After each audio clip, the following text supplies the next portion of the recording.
Hello there, everyone. Welcome back to some more Let's Play the Dark mod. In the last episode, we finished a new job. The first of, as far as I'm aware, the only two quote official unquote missions created for the Dark mod, as the flagship missions for it, showing what it is capable of and showing off the type of gameplay that this has. The rest of the missions are fan missions, in case you guys have forgotten, and are amazing as well. So make no mistake, I've really enjoyed all of the missions that I have played so far through the Dark mod. I feel that this community did a fantastic job replicating the perfection of the first two Thief atmosphere. Incredible job. It has been a long time since I've played the Tears of Saint Lucia, or it would normally have been had I not just completed it like 2 days ago. But before then, it was several years ago, and this is going to be quite a step up in difficulty from the first mission, A New Job. Tight corners, patrols that kind of double back on themselves on occasion, when I think 2 of the guards we'll be seeing overlap their patrol routes. Recall that we're playing this with several house rules as well. I am allowed to kill or blackjack up to, I'm going to say 3 total people, but I will be attempting to keep it to just 2, if possible. I'm only allowed to save once every 20 minutes, so it's going to make some of the jumping puzzles a bit tricky going forward, but there you have it. And as well, I'll be playing all these missions on the centered difficulty setting, whatever that is. So before we go ahead and get started with the Tears of Saint Lucia, I think something I had done in the past was I read the mission notes before we started, and we're going to do that from now on as well. So let's go ahead and find this mission over here somewhere, and go ahead and read the notes for this. Original map by J-Dude, story by Springheel. Additional mapping by Springheel, Fidicial, Biker Dude, Grebo. This mission was originally released as the first team-produced demo mission for TDM. It has since been updated several times and has now been incorporated into the official 3-mission TDM campaign. I don't know what they're talking about here.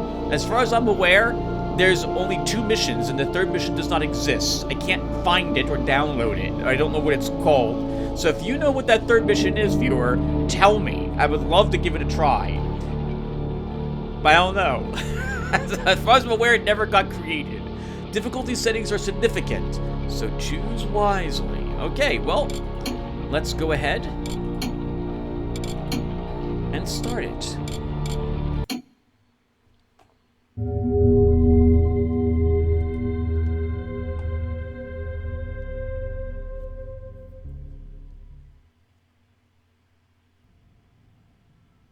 A few weeks ago, I started hearing talk about a church called St. Roderick's. It's a small church east of Mill Street, built back when that part of the city was flourishing. Now the area is one of the city's many slums, and the church ministers to the poor and destitute who live there. It's not the kind of place I'd normally pay a visit to. People have been claiming that the church has recently acquired some kind of holy relic, supposedly a shard of the master builder's true hammer. And there's nothing like a shard of the true hammer to part a righteous fool from his money. Every market has at least one for sale. But according to what I overheard, when the relic was placed next to the church's statue of Saint Lucia, the statue started weeping blood. Word spread, and the faithful have been flocking to the church to see it. Apparently, the Archbishop himself plans to visit St. Roderick's to witness the statue weeping and decide whether to confirm it as a miracle. In the meantime, the local priest is already proclaiming to one and all that the miracle is a sign from God. No surprise, the little church is suddenly overflowing with tithes and donations. The messenger I met in Royston Court 2 nights ago works for someone who was very interested in this situation. He has offered me a fair sum of money to steal this relic. Not only that, but he wants me to vandalize the weeping statue before the Archbishop's visit. The messenger wouldn't reveal who was paying for the job.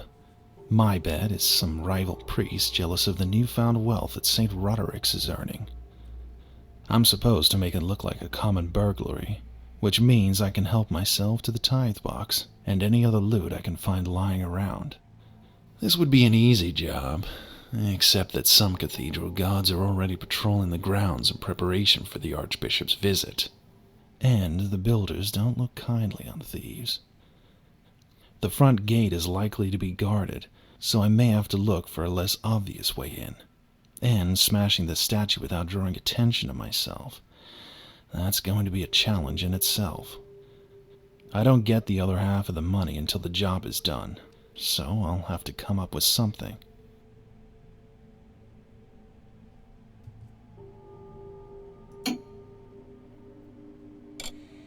Alright, guys. So, we can tell that Corbin here is a bit more mercenary than... Well, is that right? Than Garrett? Garrett tended to go to places where he wanted the loot to pick it up. I can think of only like one time, or maybe twice, he was hired to do something. Right? Garrett was hired by Constantine to acquire the eye from the cathedral, and would be paid 100,000 of whatever it was, 100,000 of something. But he took that job with the knowledge that he was going to be spending it out of pocket, but also grab loot along the way. Here, we are defacing the weeping statue to ruin it, as well as taking the artifact, or whatever this item is, from this church as well. And Corbin mentioned stealing from the tithe box as something he might be interested in. Interesting, because, I would rather steal from, like, the holy symbols the church possesses, but leave the tithes alone. And even though I will kill people, probably at some point in this LP, this series, I will still feel really guilty, more guilty, actually, stealing money from people or places that can't really afford to have that money stolen. I mean, who cares? It's a video game. You want all the coins, 100% of the loot retrieved. Man, some of the level designers really wrote things in such a way that you're supposed to feel really guilty for taking some of the money from some of these folks. And we're going to feel a little guilty going through St. Roderick's. But we also need to put food on our own table and save up for our future, so let's get going. So first off, we'll be playing on the hard difficulty setting. And looks like the only thing that changes here is that we have to steal twice the amount of loot that we normally would have to take. Once again, I don't really like this loot requirement in the Dark mod, because there's no real reason to steal this much loot. Well, I guess there is.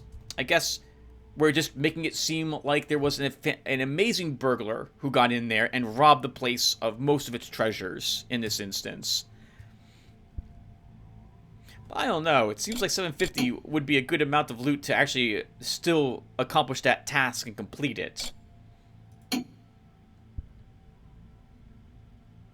Anyway, remember again, everyone, that we don't get a single scrap of this loot to spend on any missions coming up in the future. It's not available. So the loot we need to take is because of this objective requirement for us to complete the level, more than we want to grab all the loot available. And on that note, once I meet the loot requirement, odds are I will not take a penny more from these locations. Just a heads up.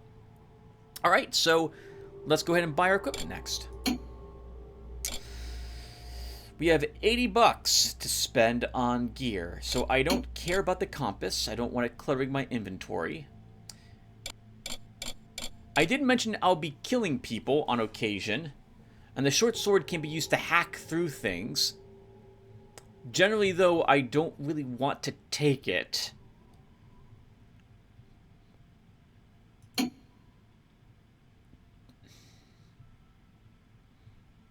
If we're fighting something in melee, we're dead.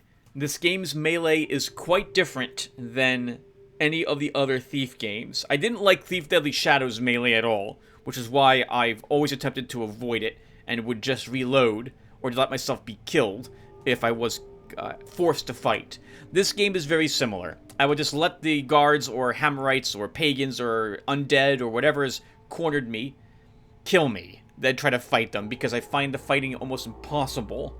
It's so frustrating that I just don't even want... I don't care about having the short sword. I'm just going to let them kill me and then reload if that happens.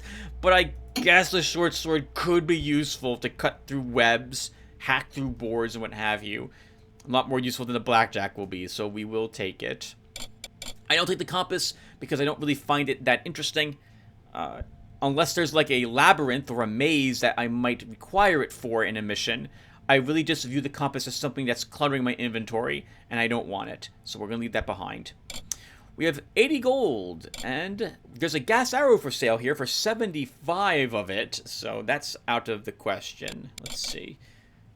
I like moss arrows, and since this sounds like a Hammerite location, I'm expecting that we'll be having lots of tile and or metal, so we'll grab 2 of those. There's a map of St. Roderick's Church, but, well, I just don't see myself spending 20 bucks for that, when I can hopefully safely map it out to start with. If this was 10 gold, yes, I'd take it, but 20, I'd rather spend that money on other things. Some of those things will be broadhead arrows, because we're going to play Corbin with the capability of killing foes. Corbin's not Garrett. That said, I'll still attempt to avoid doing so. Killing someone's a bad thing to have on your crime record, as it were. Not that they would care either way. You're still killed as a thief in this game world as well. Also note, by the way, a heads up as to why I've mentioned this several times. I believe one of the missions in the future I'll be playing, the Chronicles of Skullduggery 3, requires us to kill a person. We have to kill someone in that game. In that map. And so that's why I mentioned killing people, because Corbin's a different type of person than Garrett is. Garrett would never have done that, or would have found a way to avoid it, but not Corbin. We'll take a single flash bomb. Might help us get in and out of a situation, or out of a situation we put ourselves in. And 20 bucks left. Normally, I would buy that breath potion, but we shouldn't need this.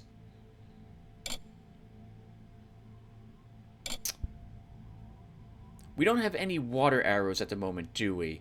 Let's buy 4 of these.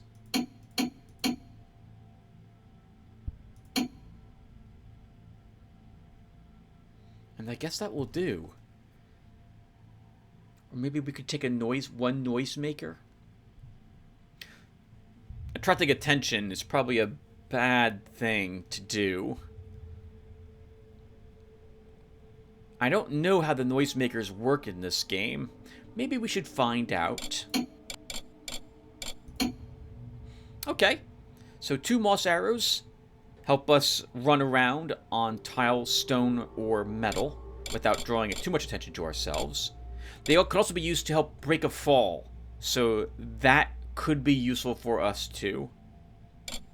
5 broadhead arrows, in case we actually need to kill someone or something. A flash bomb, get us out of a sticky situation. 3 water arrows, and a noisemaker. One more time, our difficulty is set to hard.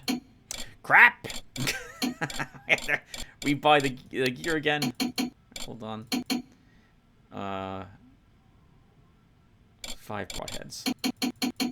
Alright, let's do it.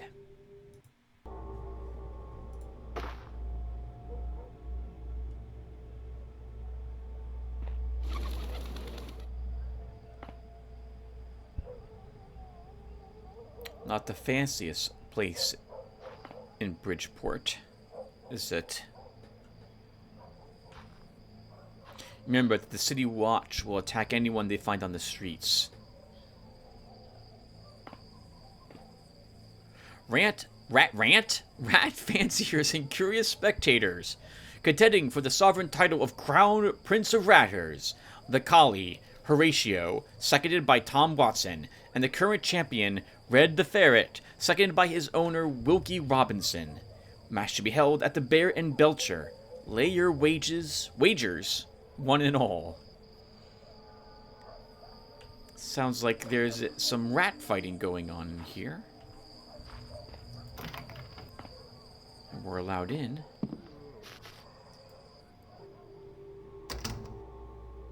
It also sounds like we're not the only person in here.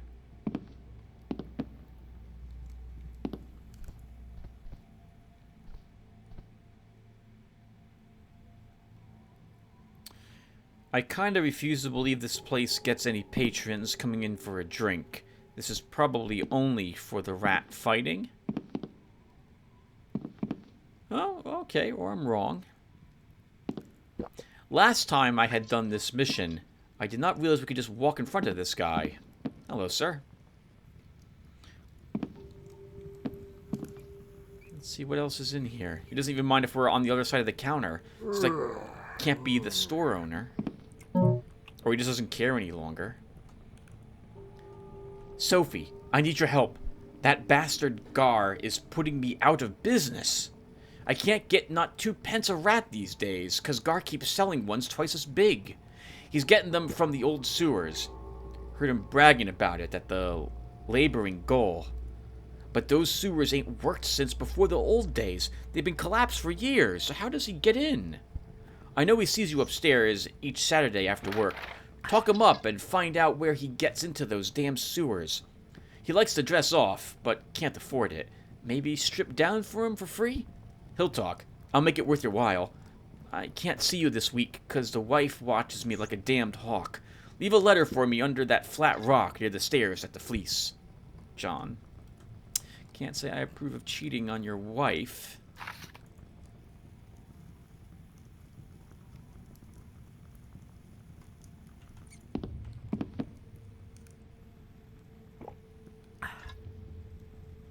I'm not even sure who the letter is addressed to. Like, I'm sorry, I know who the letter exactly is addressed to, but I don't know if was it the owner of this establishment.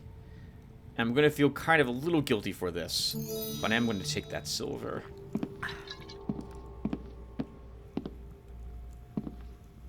Ah, here's where the rat fighting occurs.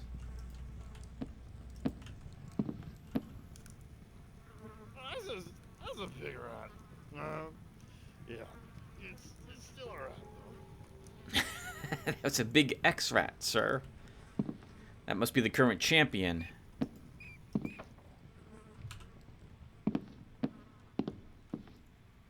I don't think anyone left anything else of interest in here. So their fighting happens in the back room. Wonder how much... I wonder how many people come in here Don't mind me. to watch the rat fights. I guess it's entertainment. It's not like there's any television to watch or anything of the sort.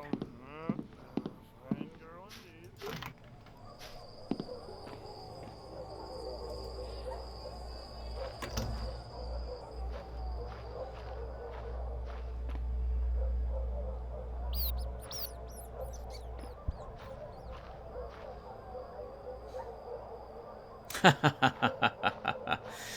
I wonder if that's not to Dishonored.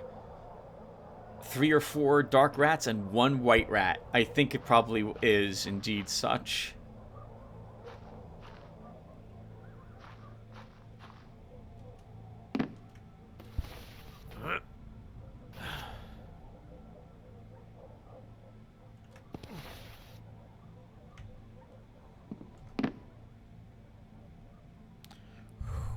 Man. Really small room.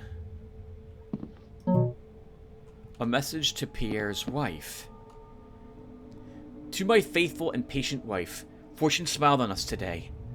While I walked to work, I passed a wagon that had struck a dog in the street and thrown a wheel. There were a number of swordsmen with the cart, and I saw on it the emblem of the Fletcher's Guild. The dog shrieked like a child left too close to the hearth, and in the commotion I noticed a few arrows had fallen from the wagon. Not regular hunting arrows, mind you, but the special ones that brigades use for putting out fires. I could work for a month and afford not a one. I don't know what stirred my blood, but in an instant I leapt forward and grabbed the nearest arrows. A guard spotted me, however, and I was forced to run for my life. I dropped 1 or 2 arrows in my flight, and I think he stopped to retrieve them, rather than chase me further, for when I had turned 1 or 2 more corners, I saw that I was safe. I still have a few hours left. Think of the coins they could fetch, and what we could buy. We will need to hide them for a short while, for the swordsman may know my face and might warn merchants about someone with only a few arrows to sell. But in a week or so, it should be safe to take them to a pawn shop. It's said that the water inside the arrows never goes dry. I will hide them somewhere secret, not in the house, lest some visit or see them and expose us as thieves. I'm still spry enough to find a safe place for them above the streets. Your loyal husband, Pierre. Something which I've always found a bit odd is that quite a few people know how to read and write in this setting. I would normally have expected that not to be the case, and by far and large, most of the commoners would never have had any sort of education, let alone be able to afford paper, parchment, and ink to write on? Or write with? That would be incredibly expensive. I'm not going to take his small amount of silver. Judging from what we just read, he needs the money a lot more than we do.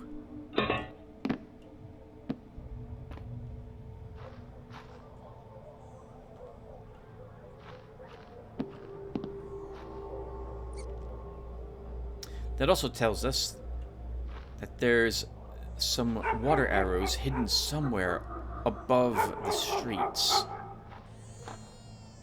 But I'm going to strategically wait until 20 minutes have passed so I can quick save before I go ahead and try jumping up to reach them.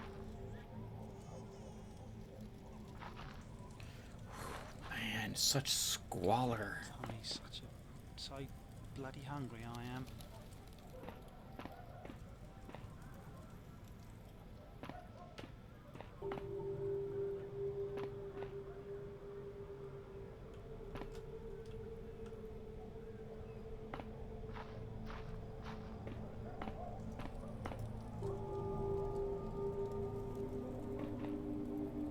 By order of the Lord Mayor, loose bowels are the first sign of the cholera morbus.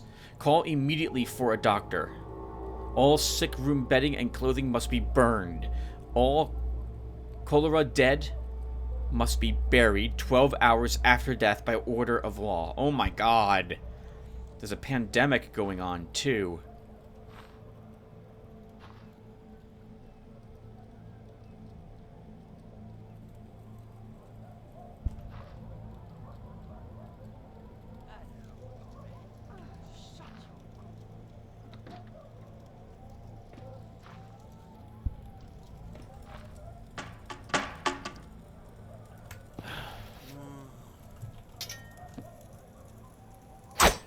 Oh.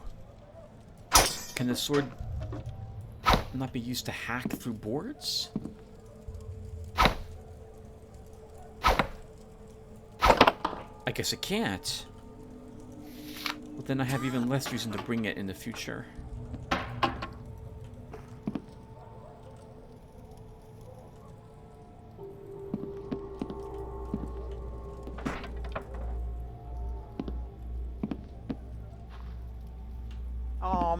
Arms for the poor, my lord.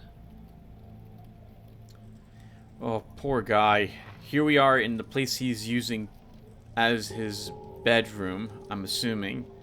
And instead of panicking that we're here we might do something to him, he asks us for money. Poor guy. I don't think we can get the angle we need to get up there.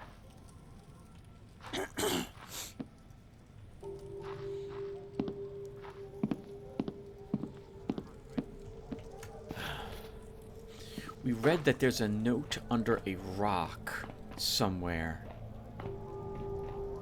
by another tavern of some sort. And the girl's supposed to leave it for for the gentleman at the inn.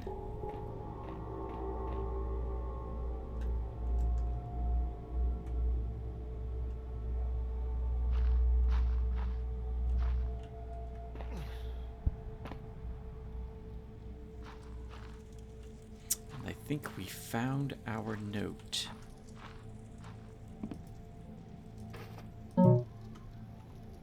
John, you were right. Gar found a hole in the floor in the old Wesley place that collapsed a few years back. You climbed down it and you wind up in the old sewers. He hunted rats down there, but now grumbles he's practically cleaned them all out. He's put a trap door over it with a padlock to keep people out, but he keeps the key on himself. I got him to come back tomorrow for another drink. I'll get him upstairs again and sneak the key out when he's busy. I'll drop it in a pot and set it out on my window ledge above the Bear and Belcher. It's high, so you have to knock it off somehow. Sophie? Well, you could probably make do with that key. Assuming that there is internal plumbing inside the church.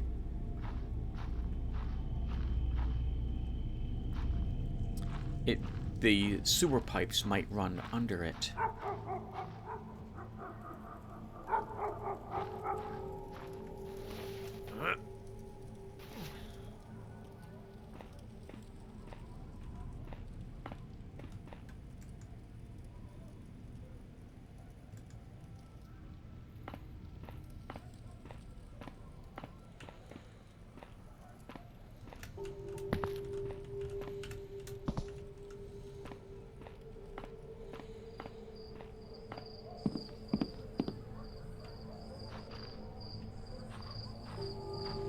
Unlike Thief Deadly Shadows, I won't be using broadheads to kill rats randomly. They do make noise and run around and can draw attention to you.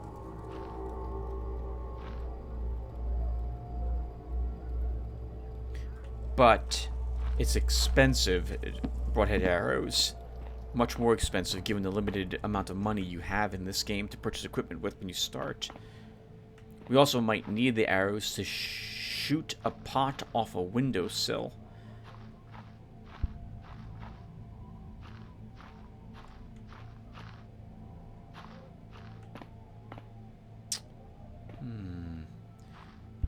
Maybe we can get up there somehow, but we'll need a box or barrel.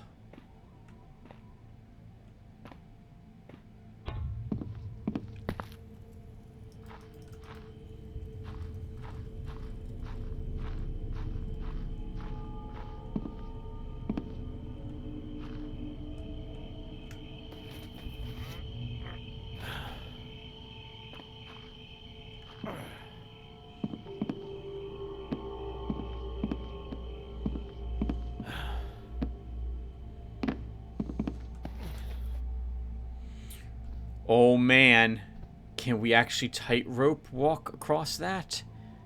Is there a reason why I would want to do that? That missing brick is curious. It has been about 20 minutes.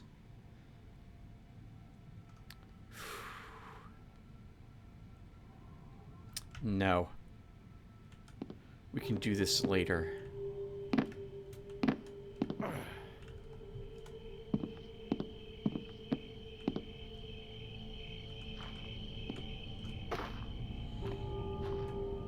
Assuming, of course, that the water arrows aren't stored there, but I don't see... Well, I guess they could be placed arrow up in that little hole. It's probably not likely, though. I know it's not likely, because I know where they are. Let's try shooting down that one pot. We only saw one pot in a windowsill.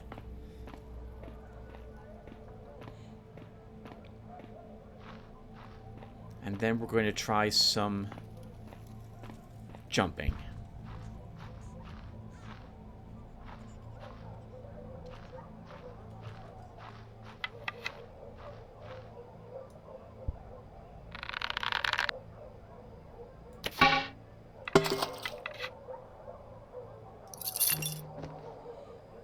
Okay. Padlock key acquired.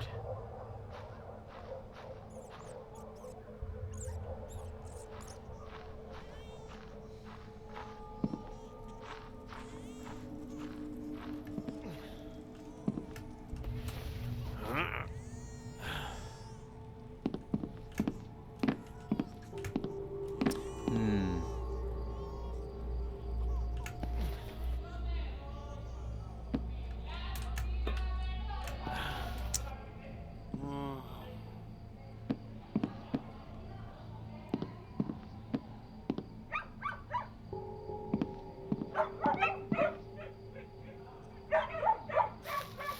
There they are.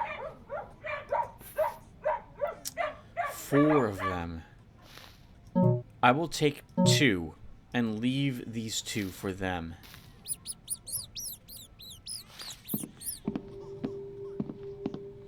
Even taking 2 of them feels a little wrong.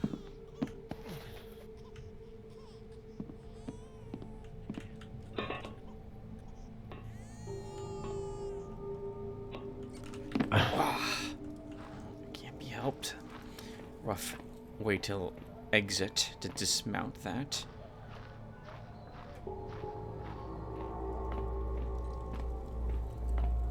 Alright, well, we got the supplies I think we're going to want or need. We could take a look at St. Roderick's entrance, which is up the street. We know there's a sewer entrance here, but no guarantee it leads under Roderick's.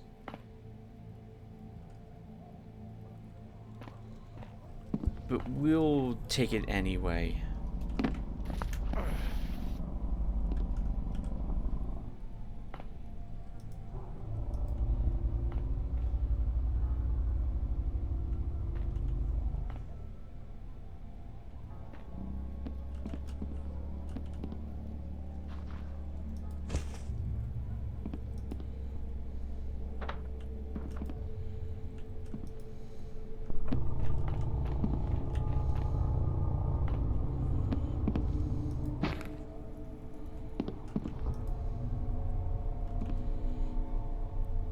You can rotate things, by the way, in this game to try to get them at the angles that you need to place them someplace else. Okay. We have the key to this, but we can't drop the key.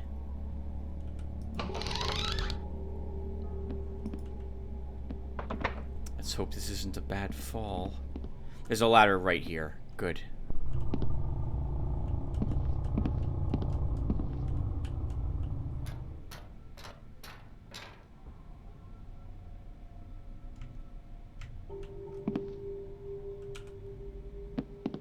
Not likely to be patrolled either. The good news is we also learned this sewer system isn't used any longer, which means that we shouldn't worry about any filth in this. Oh, that does, now that I think about it, mean that it probably doesn't go underneath the church.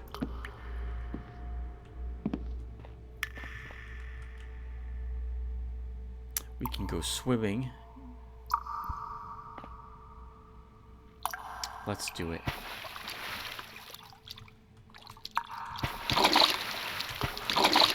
We can't do it from that side.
2 more broadheads and a golden ring with a skull on it.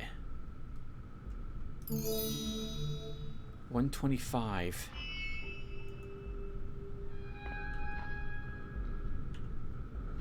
In wealth, not bad.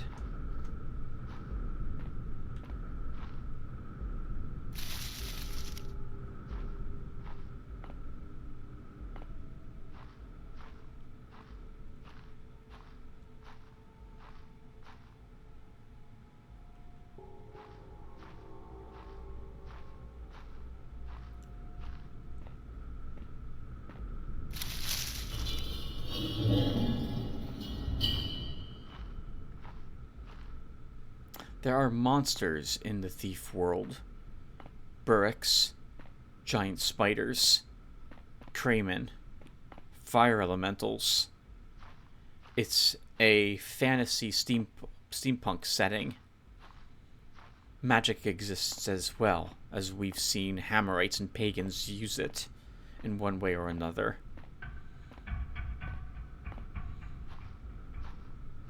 Just a heads up that we could encounter something down here in the sewer system that we'd rather not encounter.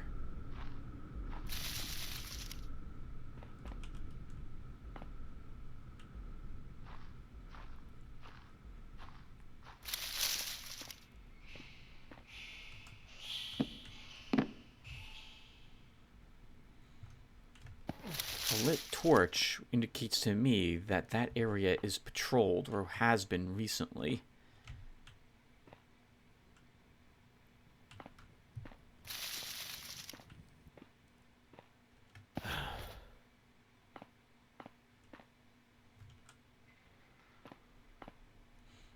Although maybe the patrol didn't make it out of the sewer system.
Giant spider.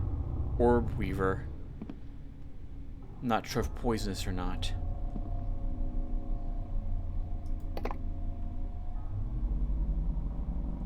I think that's a horse skull.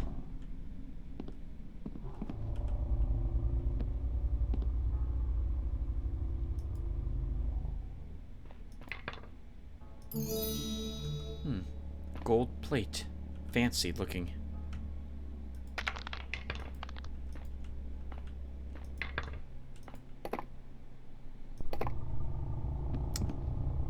Human remains. Pit's completely clean. Spiders generally don't eat meat. They've been here a long time then. Well, I suppose rats or what have you could have gotten to them. Eaten everything worth having. Insects finish the rest. Then the spiders move in afterwards and eat those creatures. How would he have died in here? Fractured leg, couldn't get out, starved to death, probably.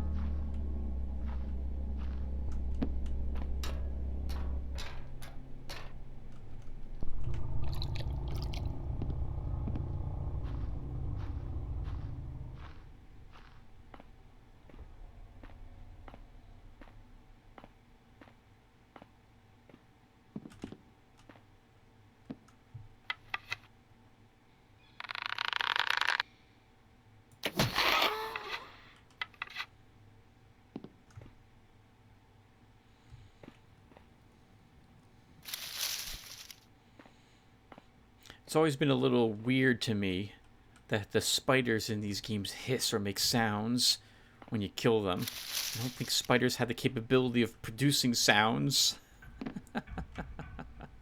Maybe I'm wrong though, and they really do.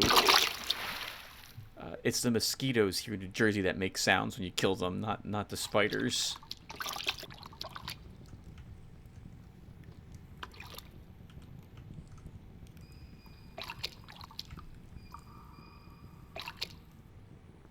Water's quite clear.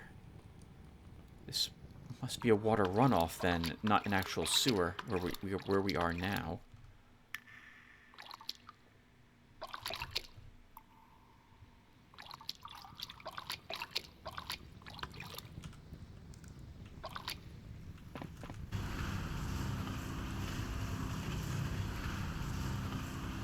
Machinery.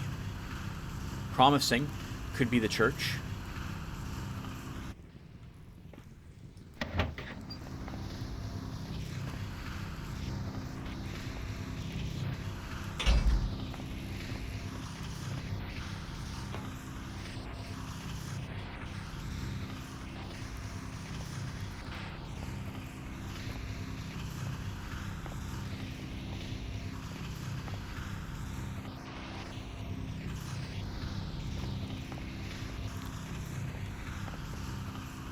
The portcullis here makes me think this does lead to the church.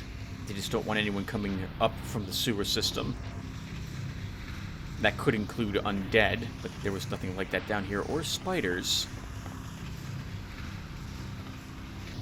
Which could try to fit through this, but the size of the orb weavers we've seen makes them too large to do so.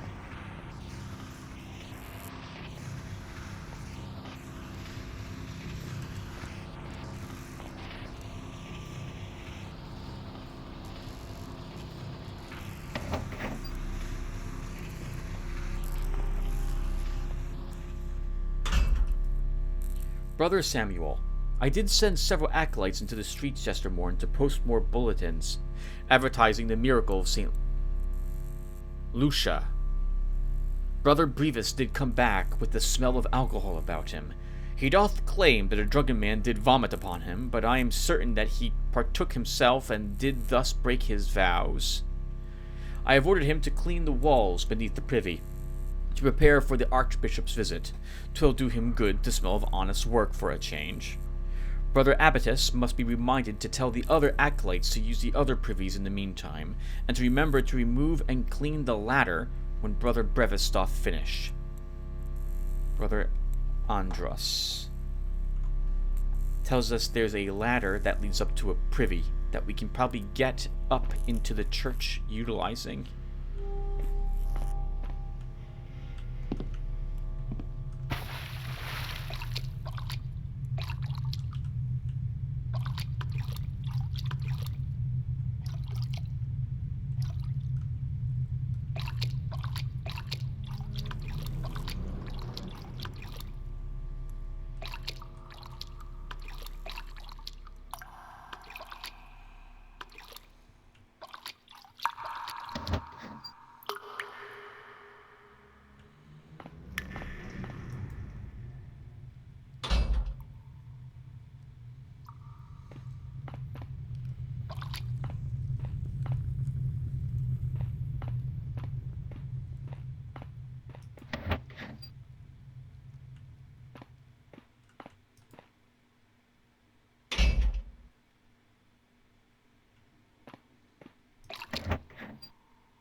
Privies.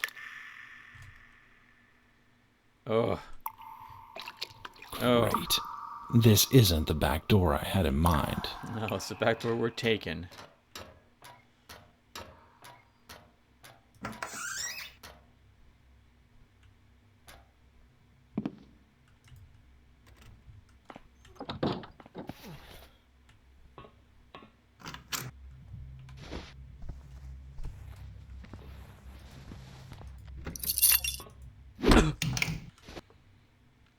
Sorry, brother.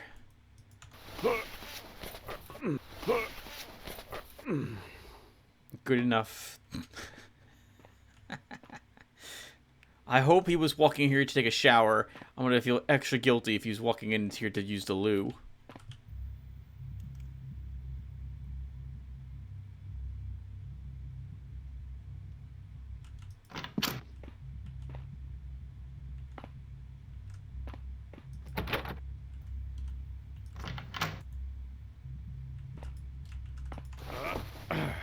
Also gonna hope that this is the priest's room.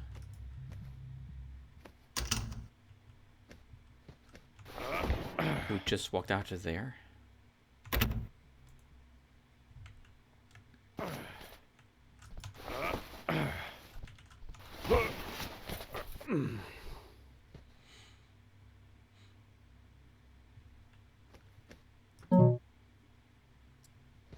Note from Brother Simon.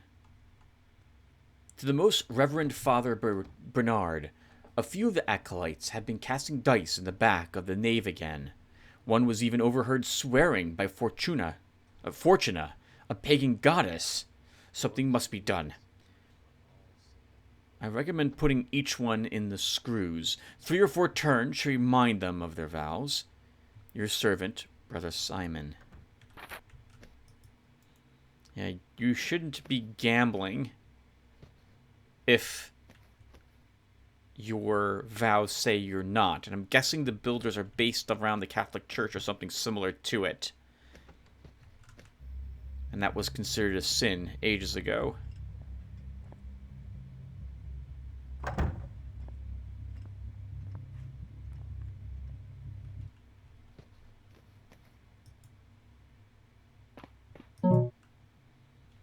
Inquisitor's letter to the Reverend Bernard of Saint Lucia, hoping the Almighty hath given thee health and prosperity.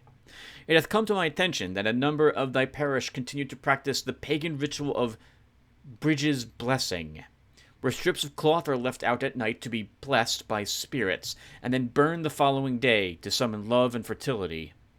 This ritual doth promote the worship of false gods, and doth encourage the making and selling of love charms, a most serious matter. No doubt thy flock continues this practice out of tradition rather than heresy, but it is incumbent upon thee to assist them in the proper worship of our Holy Father, the Master Builder. As thou art aware, the following morn, when the cloth is burned, is also the holy day of Saint Nathaniel. Oft overlooked, he was a pious man who did burn all the tools which were not perfect in the sight of God. That's interesting. Before building the great ark of Avaricium, it would be most meet that thou encourage thy parish to burn something in Saint Nathaniel's name on that day, rather than consorting with spirits.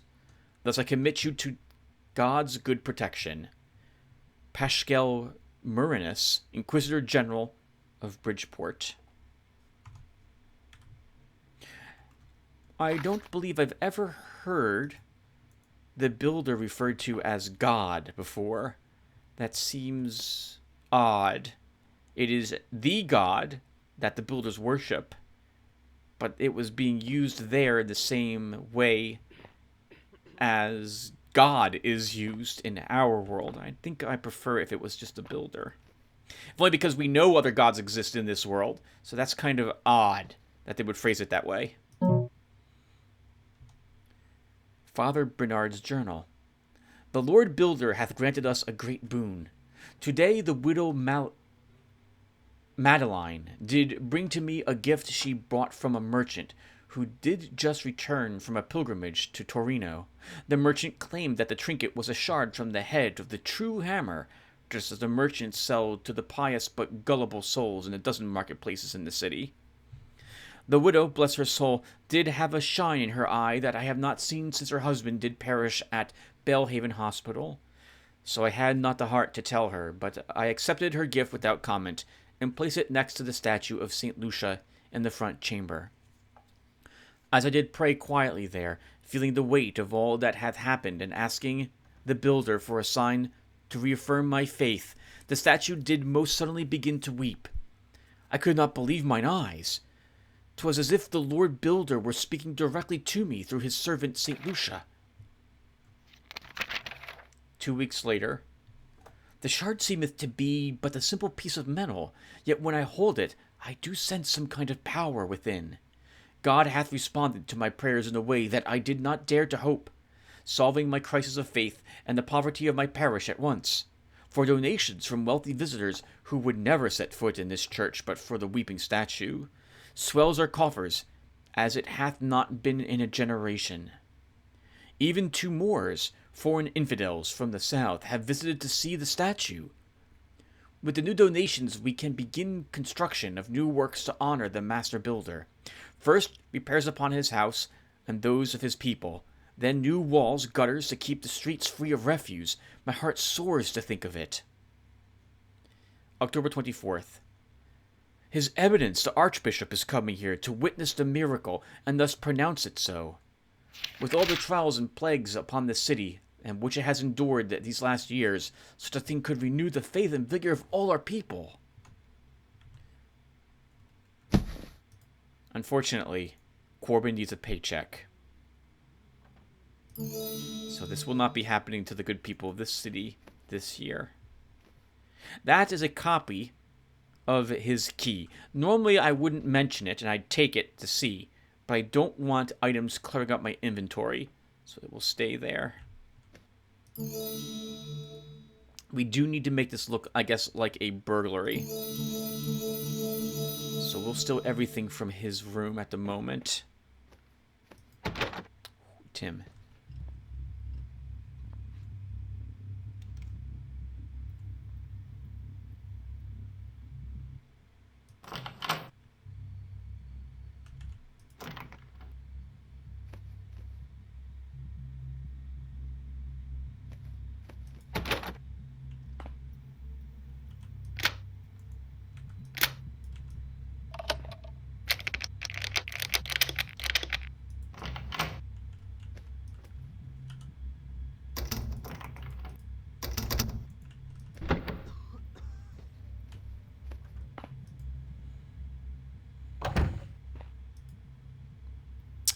What pagan necklace is this?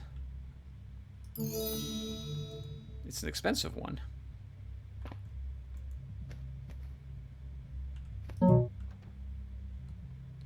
It should come thus as no surprise that many of the acolytes that hath been assigned here are uneducated, crass, and poorly motivated. They spit, they speak in vulgar tongue, and they gamble when Reverend Bernard doth sleep. Most indeed do loveth the Master Builder most sincerely, but they need a great deal of direction in serving him. October 23rd. This, by the way, is a Cathedral Guard's journal. Reverend Bernard doth keep the relic in his private chambers. I did offer to protect it myself, but the Reverend doth insist that it is well hidden. October 25th. Must attend Brother Matthew, who doth oversee the maintenance work. Reports an outside worker injure himself while manhandling a hammer from the wall for cleansing, and his partner canst not push it along on his own. These unbelievers are most feeble. When I was but an acolyte, I did such work without serious complaint. Those big hammers are weighty, yes, but a good sustained push and much faith in his goodness is all it takes to do his will. October 26th. This church is in such disrepair that it doth dishonor the Master Builder. Rather than repair their broken fan mechanism, the brothers here hath made it a place to store garbage, the smell of which doth waft through the air ducts above to all corners of the church. This tells us a few things. There are air ducts throughout the church, and we can get to them if we can figure out where they're located, and they let us move around a bit more without being seen, unsightly. We also potentially have a way to damage the statue without doing so directly.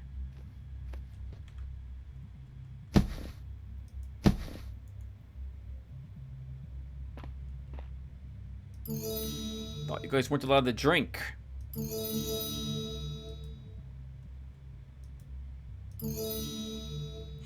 Assuming that the other room we were in was indeed the Reverend's room, which I think it is, judging from the journal we read in there, we missed the relic. We should go back in there and look for it. The Holy City. The heavenly city of the Master Builder is my grand theme in this work. It is a city surpassingly glorious, perfect in its stability, humbling in its excellence.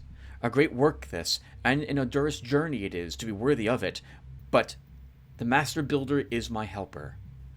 For the king and founder of the city of which we speak has in Scripture uttered to his people a dictum of the divine law in these words: The builder resists the slothful, but gives grace unto the builders. The slothful, the weak, those that worship pagan gods and demons, they are bound for the purifying flames. Those who build shall become the tools of the Master, the citizens of the city of his, which has no end, when the works of this world fall away.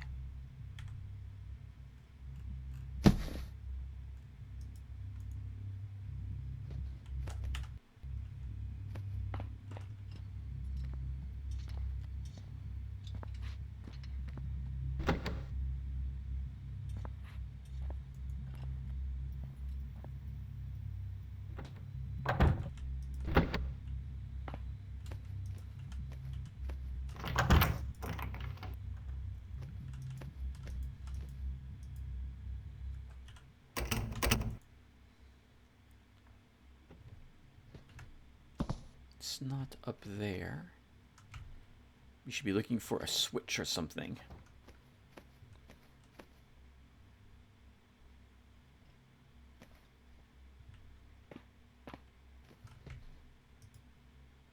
There you are.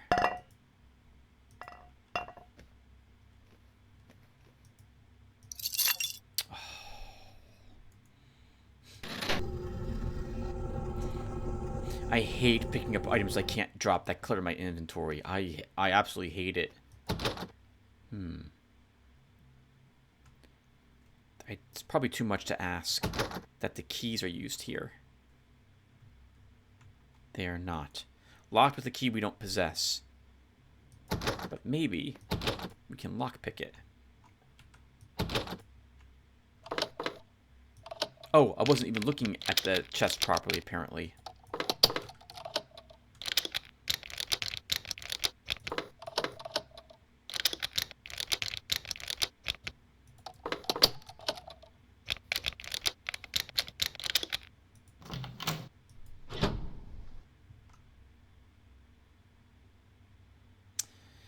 Sorry, Father.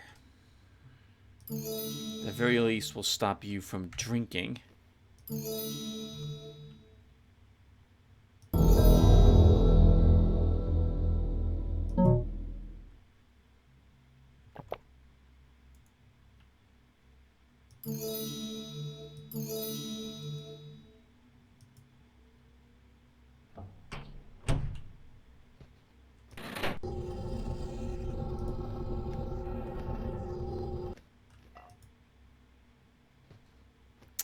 Well, most of the money that we need.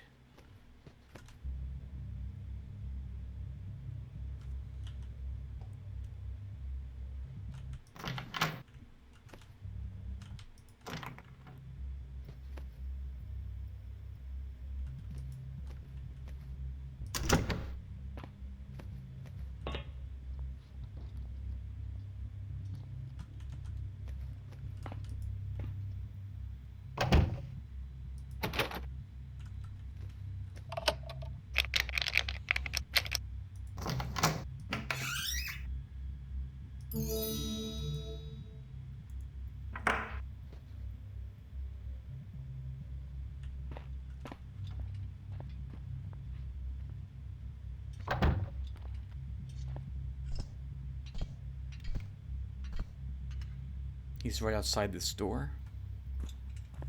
The Lord Builder watch over me this night.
I didn't mention it.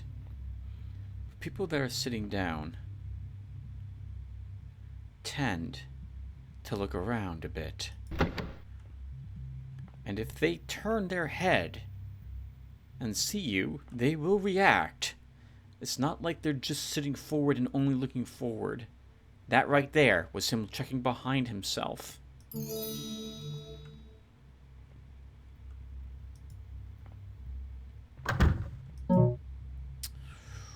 Book of Ordeals.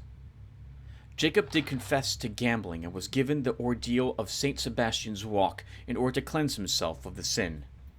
The Lord Builder was not with him in his ordeal, for after taking 2 steps on the metal floor, he did stumble and fall onto its heat, burning himself horribly.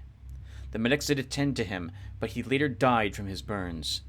It was decided that he did fulfill the ordeal, though he did crawl upon his knees the rest of the way, and he was given the last rites before being buried in The consecrated righteous ground. fires of the Lord Builder shall purify the unclean.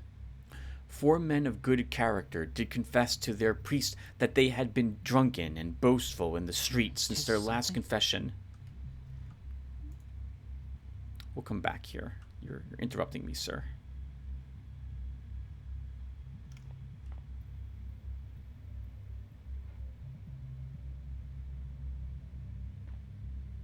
Do I see?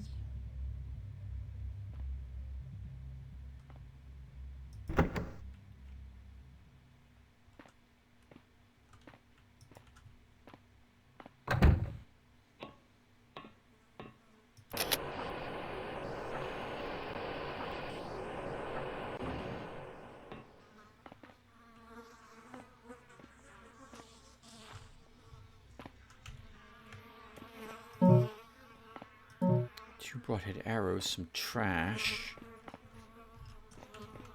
Ah, an actual air duct.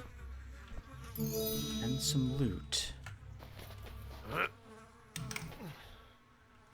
Let's keep reading that book.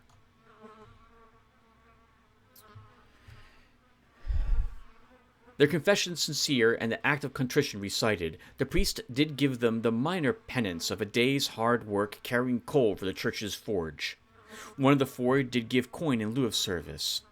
All were absolved of their sins. Can't say I approve of paying for forgiveness.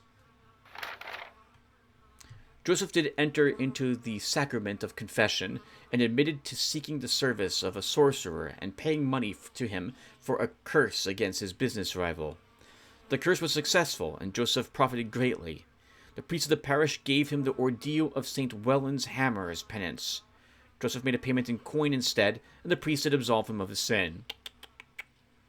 The sorcerer was found and charged with profiting from sorcery, and was executed by the civil authorities. Oh, man. Oh, that sorcerer. That sucks for him. So, only the builder's magic is allowed in the cities where their cathedrals are located and they have sway. Interesting. Into the trash that goes. I guess before we venture up here, we should take a peek here.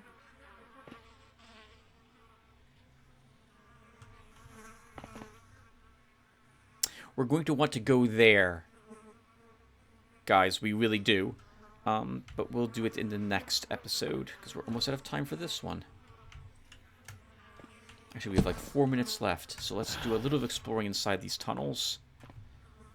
And see if they lead to some other place we can't access otherwise.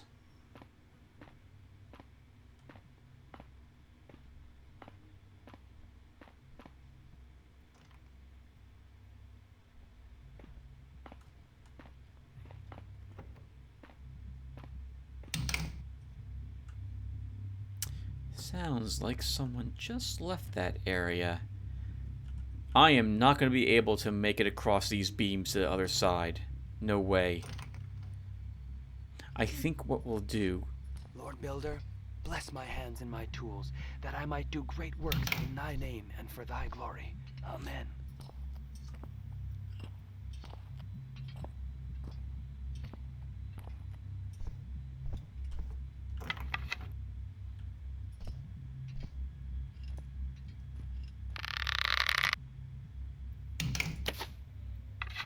soften the fall.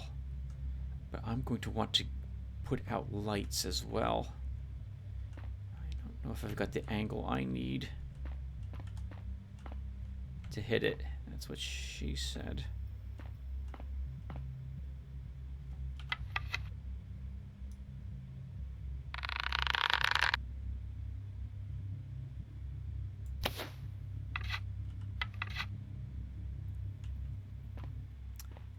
Let's keep exploring these other passages and give that guard time to come back through that room.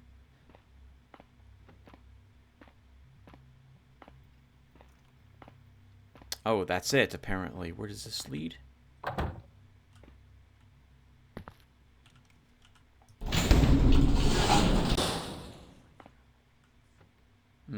We can't get back up here if we drop down.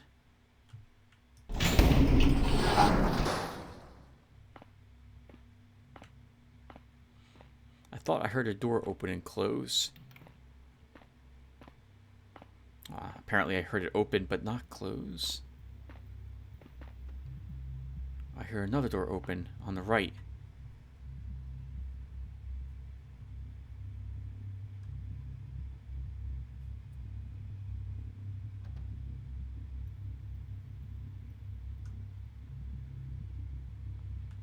Let's fall.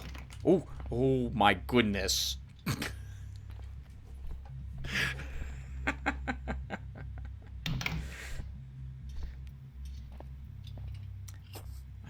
think that's a different gentleman than the one we had seen before. And he has a different patrol route, too. His armor looks a bit different. He has a key as well. Watchful I am tonight.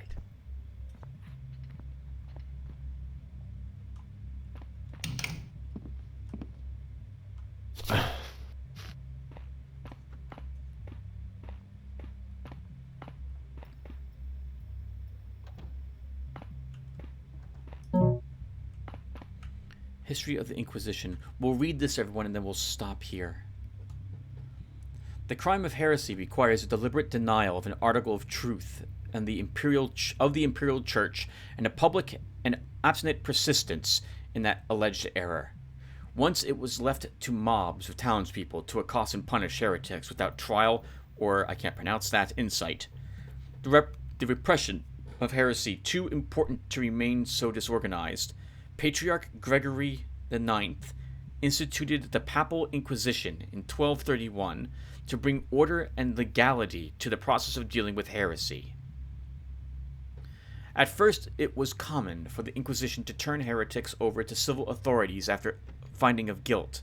The secular authorities would apply their own standards of punishment for civil disobedience. However, Patriarch Sixtus IV, in 1478,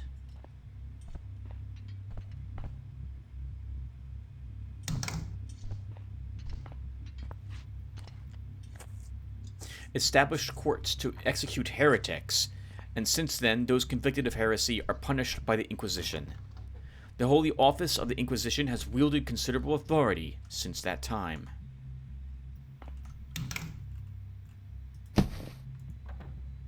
Alright guys, well thank you guys for watching, and I will see you all in the next one. Take care everyone.